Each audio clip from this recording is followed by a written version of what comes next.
آقا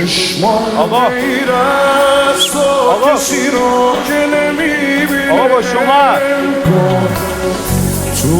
آقا با شما من به کسی نمیاد با تو باش.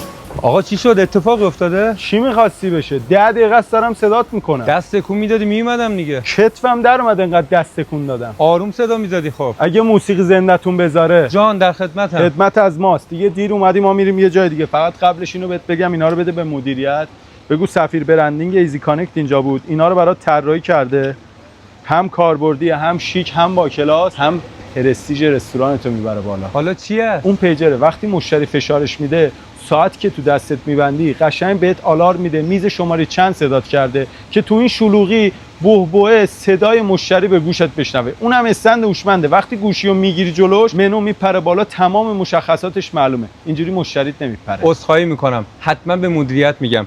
حالا چی میل داری؟ چیزی میل نداشتم، گفتم فضای اینجا قشنگه، شما رو صدا کنم بیای از من یه 2 تا عکس بگیری. پسر بیا بنده بیرون. عکس نمیگیری؟ بودو بیرون. واقعا برات متاسفم.